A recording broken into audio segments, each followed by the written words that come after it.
Difficile de profiter des paysages verdoyants des montagnes neuchâteloises quand une douleur ne vous lâche pas.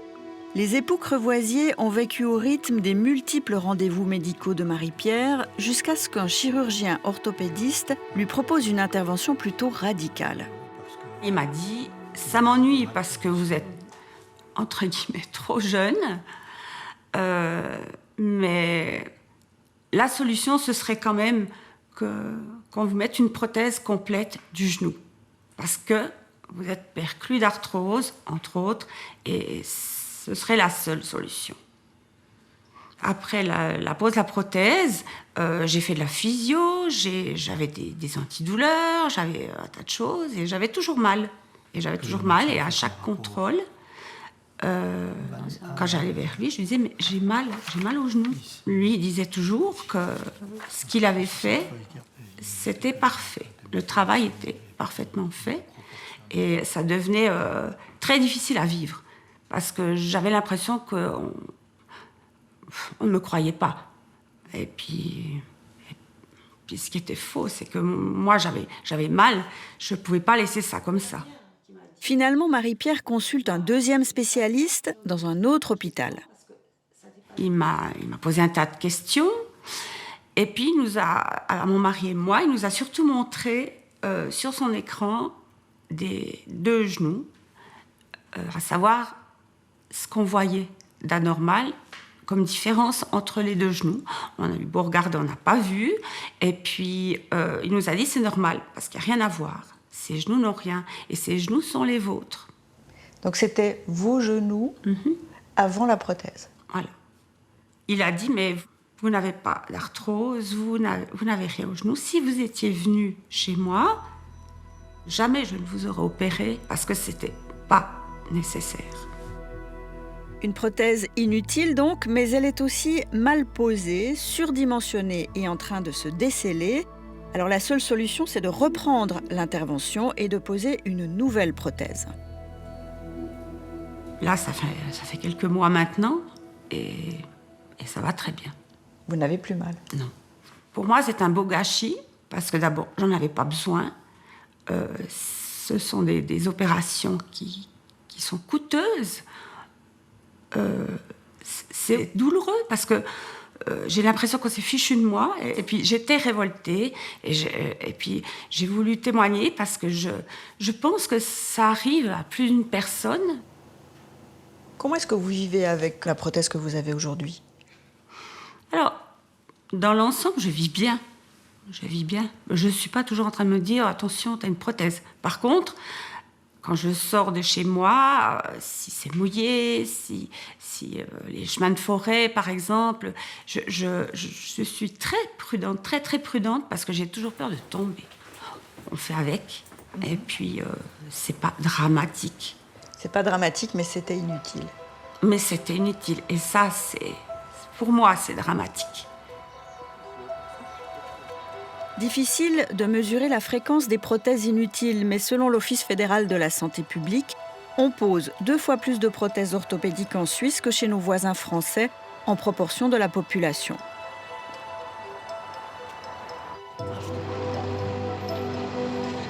La fréquence des naissances par césarienne, c'est un autre signe de surmédicalisation du système de santé. L'Organisation mondiale de la santé considère qu'environ 15% des naissances nécessitent véritablement une césarienne pour des raisons de santé de la mère ou de l'enfant. En Suisse, dans les faits, on en pratique 2 à 3 fois plus. Explication avec cet obstétricien. Il y a 40 ans ou il y a 30 ans, on a cru que de faire des césariennes, ça allait améliorer le pronostic global des bébés ou des nouveau-nés. Et puis, finalement, on voit qu'on est passé de 15 à 30, voire dans certains pays ou régions à 40-45% de césariennes, sans amélioration de la santé des bébés. Salut, maman. Sur le moment même, une césarienne, c'est assez agréable parce qu'on peut fixer la date de la naissance et ainsi des anniversaires de ses enfants. Mais une césarienne, c'est une intervention chirurgicale où on traverse l'ensemble des couches de l'abdomen de la patiente. Il y a plus de saignement. Ça veut dire qu'avec une césarienne qui se passe normalement, on perd 2 fois plus de sang qu'avec un accouchement normal. Si on parle de la mortalité, qui qui est très faible heureusement en Suisse. On a 2 fois plus de risque de mourir par césarienne que par voie basse, mais ça reste une intervention chirurgicale dont on a besoin comme instrument d'urgence, mais à mon avis dont il ne faut pas abuser, tout simplement pour ne pas surtraiter chirurgicalement certaines patientes qui n'auraient pas besoin de césarienne.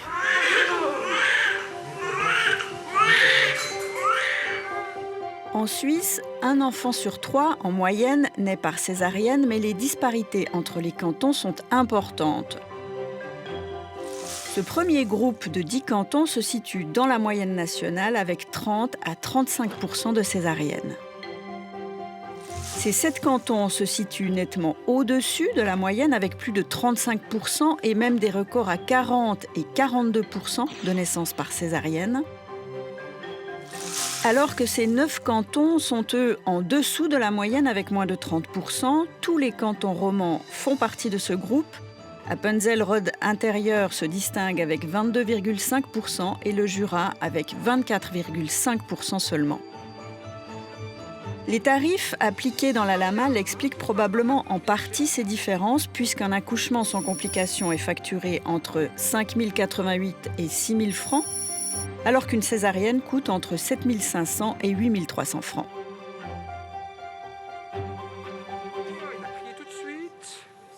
Les hôpitaux facturent plus pour les césariennes que pour les voies basses. Est-ce que c'est plus rentable? Ça, c'est difficile à dire. Là, je n'ai pas les chiffres par cœur. Par contre, les honoraires des médecins sont beaucoup plus hauts si on fait une césarienne que si on fait une voie basse.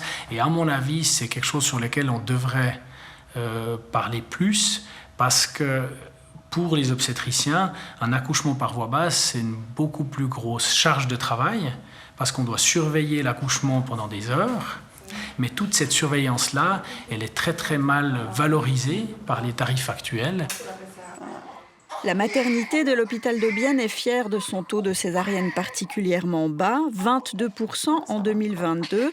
Tout ça grâce à un travail d'équipe qui favorise la physiologie de l'accouchement en respectant son rythme naturel. Notre métier, c'est garder la physiologie où on peut, mais tout sachant qu'on peut en avoir des complications. On travaille avec les femmes, surtout sur leurs souhaits, qu'est-ce qu'ils veulent par rapport à leur accouchement. On laisse du temps, alors on n'intervient que quand c'est nécessaire. On essaye de se donner les moyens, justement, de pousser les surveillances obstétricales le plus possible.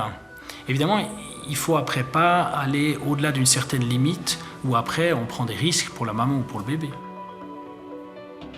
Cette nouvelle salle d'accouchement naturel existe depuis quelques mois au sein même de l'hôpital. Elle permet d'accoucher sous la surveillance de sages-femmes comme on le ferait dans une maison de naissance. Mais si un problème survient, les salles d'accouchement médicalisées et le plateau technique de la maternité sont à quelques mètres seulement.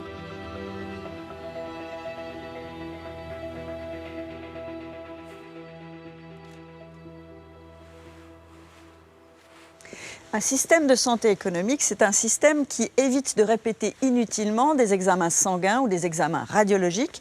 Or, dans le système suisse, ces répétitions, elles sont fréquentes. C'est l'expérience que va nous raconter un téléspectateur. Je vous emmène à sa rencontre.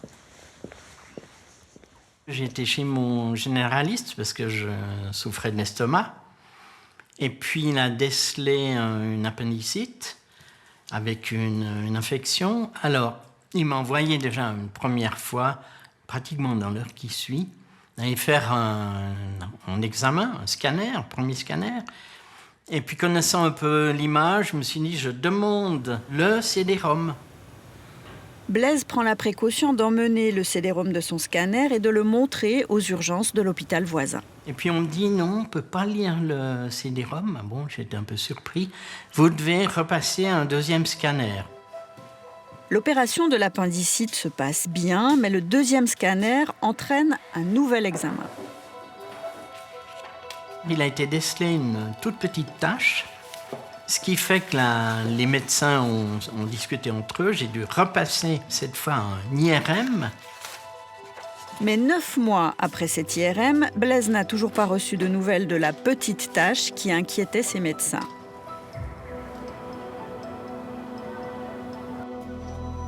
Des examens répétés ou des résultats qui ne sont jamais commentés, nous sommes nombreux à avoir fait cette expérience.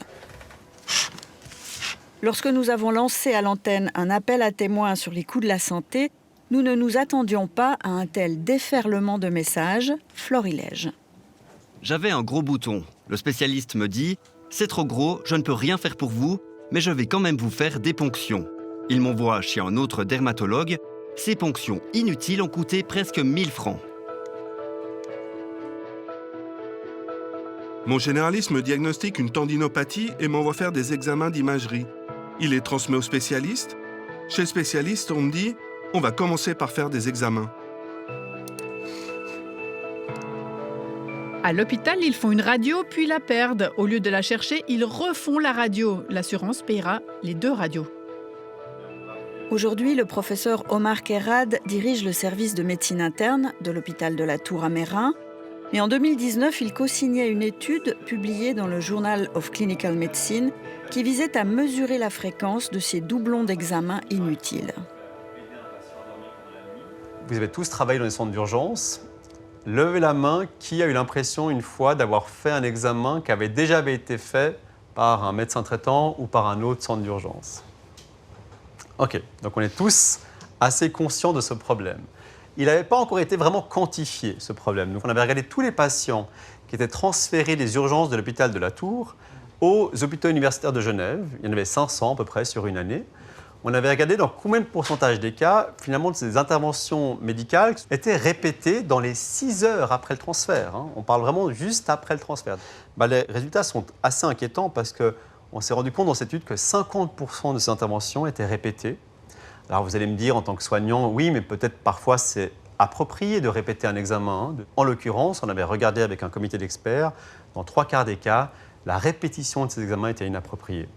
Donc ça, c'est vraiment une preuve et ça quantifie ce que vous avez ressenti, parce que vous avez tous levé la main, qu'il y a un certain gaspillage dans notre système de santé à l'échelle opérationnelle.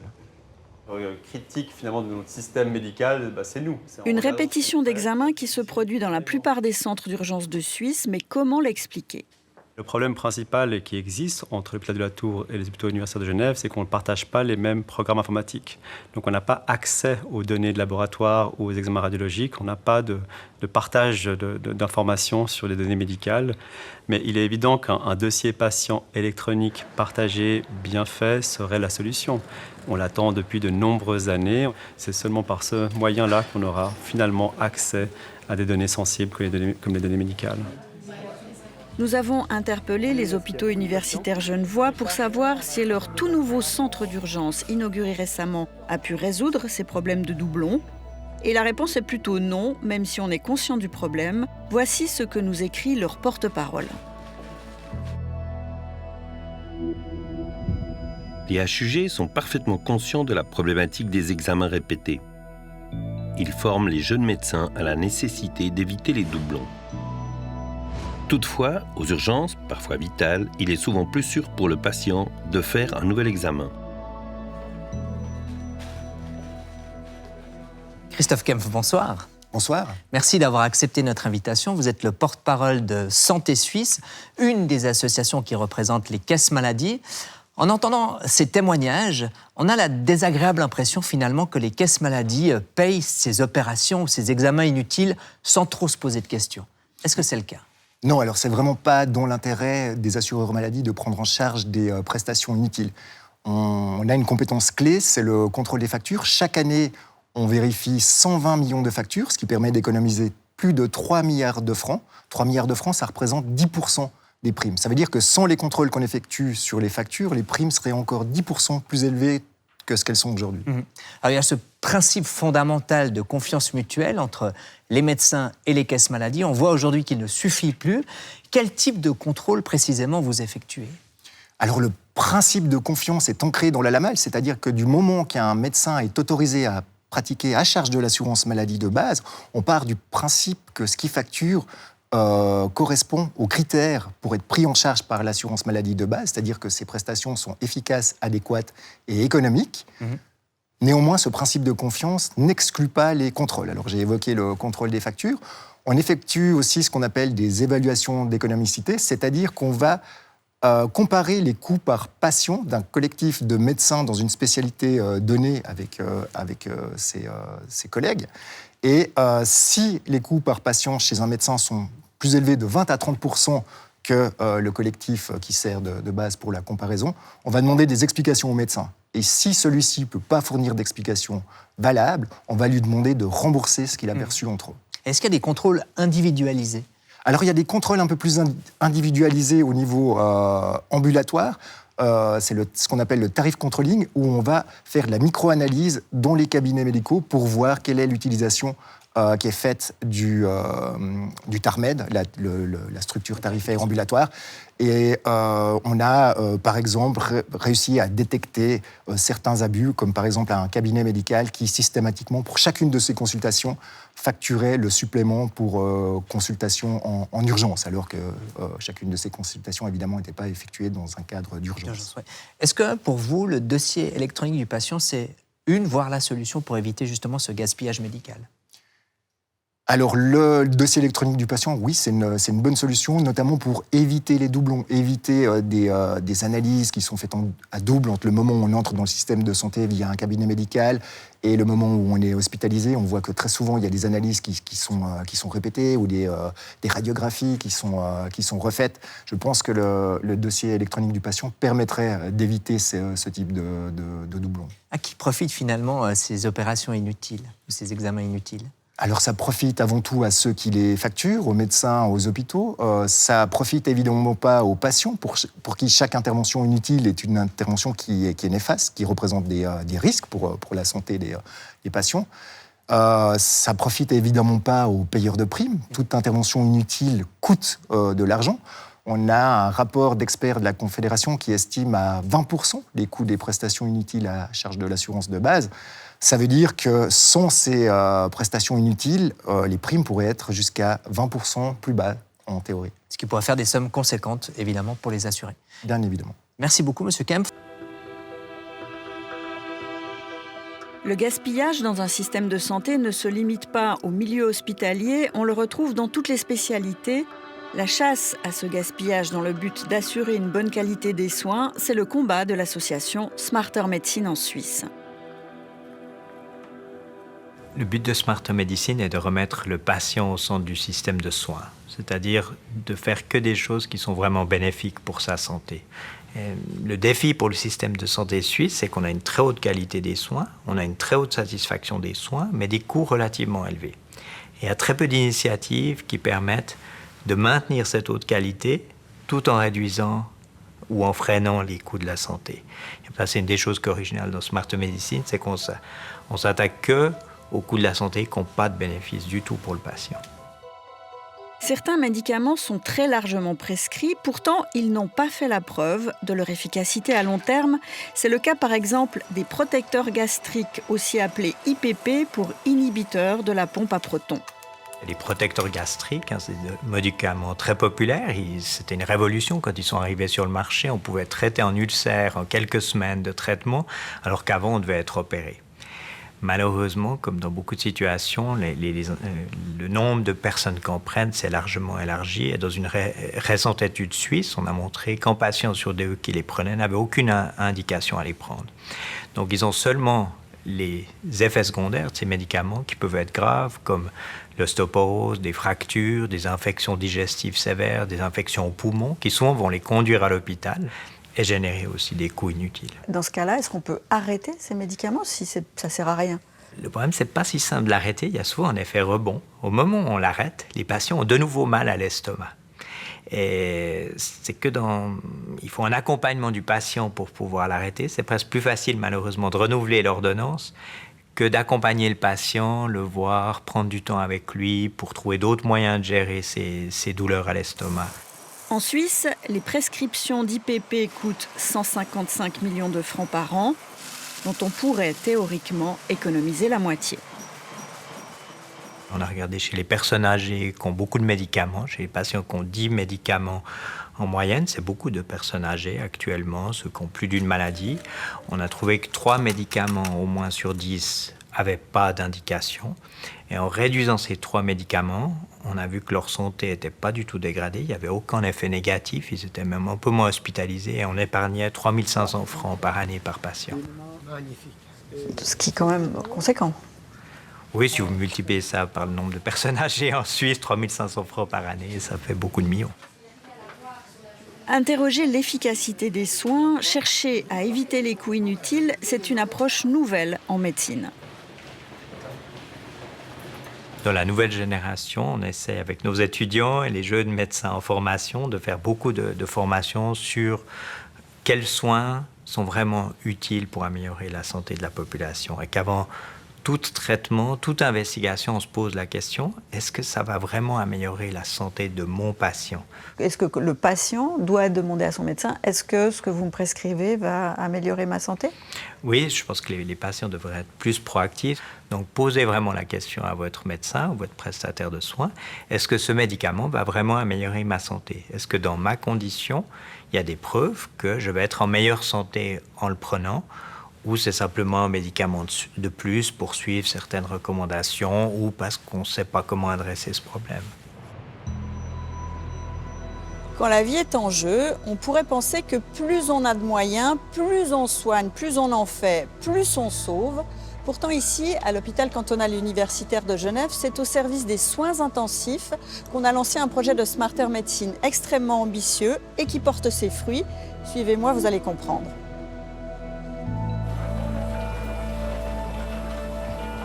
Parmi les objectifs de Smarter Medicine aux soins intensifs, l'économie d'une denrée rare, le sang. Fini les examens sanguins de routine, répétés systématiquement plusieurs fois par jour. Des examens sanguins, on en fait toujours, bien sûr, mais seulement quand l'état du patient le nécessite vraiment. Et c'est un changement profond pour les équipes. On est dans un service en plus où on aime beaucoup les surveiller de très près, de surveiller tout, de vraiment tout contrôler. C'est pour ça qu'on a 1 voire 2 patients seulement pour vraiment tout surveiller, être le plus sécuritaire possible. Et on aime bien avoir ceinture et bretelles, comme on dit. Et on a appris à revenir un peu plus à l'essentiel, aux bases, à se faire confiance à nos connaissances, à la théorique, à revenir du coup à l'examen clinique, paraclinique, et avoir d'autres signes qui peuvent nous dire s'il y a besoin, s'il y a nécessité d'aller faire un autre examen qui peut être parfois un peu invasif ou en tout cas plus coûteux. En 2019, aux soins intensifs, on prélevait en moyenne 60 ml de sang par patient et par jour. Aujourd'hui, on a divisé ce chiffre par 2.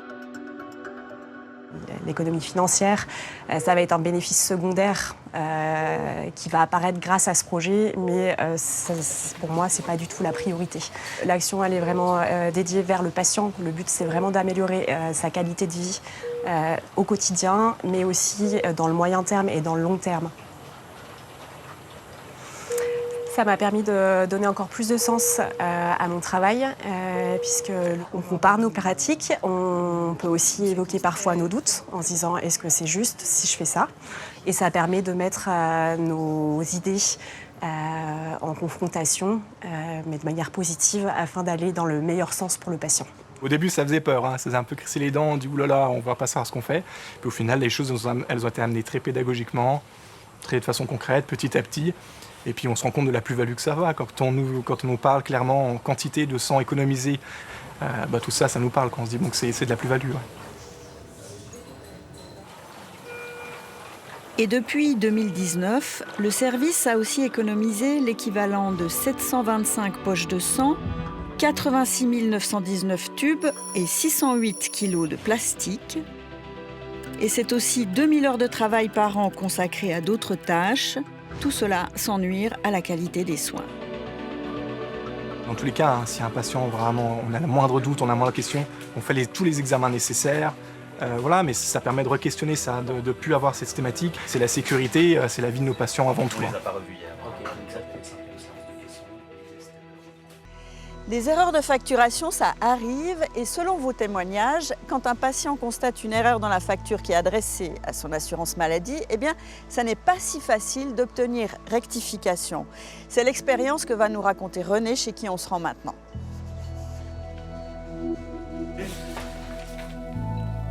Cet été, René a suivi un traitement à l'hôpital cantonal fribourgeois pour une infection, 3 semaines d'injection quotidienne d'antibiotiques en ambulatoire. Le traitement est un succès, mais... Par hasard, j'ai été contrôler ces factures et je suis tombé sur des montants exorbitants avec des conditions tarifaires qui ne me concernaient pas, avec par exemple un médicament qui était facturé à plus de 1800 francs destiné à une personne qui avait de la sclérose en plaques. Donc je suis intervenu moi-même auprès de l'hôpital fribourgeois pour signaler ces anomalies et parallèlement à tout ça, j'ai signalé la chose à mon assurance. J'ai eu une dame au téléphone qui était assez sûre d'elle. Elle me dit « Nous n'effectuons pas de contrôle sur ce dossier-là et puis nous payons ces montants. » L'assurance confirme son refus par écrit. En raison des conventions qui nous lient avec les fournisseurs de prestations, nous ne sommes pas autorisés à bloquer les paiements des factures établies. Elle conseille par ailleurs à René de s'adresser directement à l'hôpital pour obtenir rectification de la facture. Là-dessus, l'hôpital fribourgeois a réagi et a établi des factures différentes qui ont sensiblement baissé le montant initial. Donc le montant initial de ces factures était de 3 569,60 et les montants rectifiés représentaient 1 512,10. Donc il y avait un différentiel en trop facturé, en surfacturation de 2 057 francs. Et au moment de notre tournage, l'assurance de René avait payé la facture initiale. Elle avait aussi payé la facture rectifiée, c'est donc 3 500 francs de trop, une situation qu'on espère provisoire. Mais on peut se demander si c'est vraiment le rôle du patient de contrôler ses factures médicales, l'avis du vice-président de la Fédération suisse des patients. Oui, il peut jouer un rôle, il doit jouer un rôle. Nous, on défend l'idée vraiment d'un patient acteur de sa santé, pas simplement spectateur qui fait ce qu'on lui dit. Comment est-ce qu'il peut jouer un rôle ? Il y a plusieurs méthodologies. Une des méthodologies est de contrôler les factures que l'on reçoit et de vérifier simplement que la prestation qui est facturée à votre assurance maladie est effectivement la prestation que vous avez reçue. Mais à quoi bon faire ces contrôles si l'assurance n'entre même pas en matière ?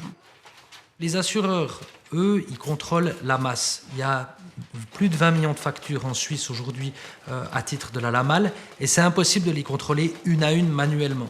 Alors les assureurs, ils ont développé des programmes informatiques qui simplement calculent les écarts à la moyenne.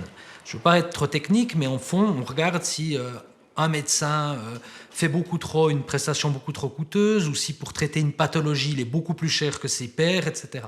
Et si vous dépassez la moyenne, et bien ensuite, comme médecin, l'assurance vous envoie un courrier et vous demande de vous justifier. Le problème, c'est que cette méthodologie, dans plein de situations, elle ne fonctionne pas et les assureurs ne font que peu ou pas ce travail de contrôle individuel. Et c'est extrêmement regrettable parce que les patients, ça devrait être le meilleur allié des assurances maladie pour que les factures soient correctes par rapport aux prestations. Vous en pensez quoi ? Je suis assez outré. Je suis outré et puis je suis en train de me dire mais à quoi ça sert de se battre pour le coût de la santé quand on voit la désinvolture avec laquelle les paiements sont effectués. On vous retrouve, Monsieur Kempf. Alors, on entend quelque part le désarroi et l'indignation légitime de notre téléspectateur. Est-ce qu'il y a de la désinvolture dans le contrôle de vos factures ? Alors non, il n'y a pas de désinvolture dans le contrôle de nos factures. Ce qui s'est passé ici, c'est que l'assureur maladie a vu que le médicament contre la sclérose en plaques n'aurait pas dû être facturé, a directement pris contact avec l'hôpital. Par contre, il s'est passé un couac au niveau de la communication avec cet assuré, au niveau du téléphone et du courrier qu'il a reçu, qu'il n'aurait pas dû recevoir. On aurait dû informer cet assuré que la facture avait été stoppée et qu'on avait demandé un correctif à l'hôpital, ce qui n'a malheureusement pas été le cas, mais on voit que les contrôles, là, ont fonctionné. Au final, la facture a été payée, mais corrigée. La facture a été payée sous sa forme corrigée, tout à fait. Est-ce que c'est finalement le rôle du patient d'être ce premier rempart contre les erreurs et les excès ? Alors, le patient peut contrôler un certain nombre de choses qui ne peuvent pas l'être par l'assurance maladie. Par exemple, est-ce que vous êtes bien allé telle date consulter tel médecin ? Combien de temps a duré la consultation ? Quelles sont les analyses qui ont été effectuées au cabinet médical ? Ça, c'est des éléments que nous, on ne peut pas savoir simplement sous la forme d'une facture écrite. Donc, il y a vraiment une importance pour que les patients contrôlent leurs factures.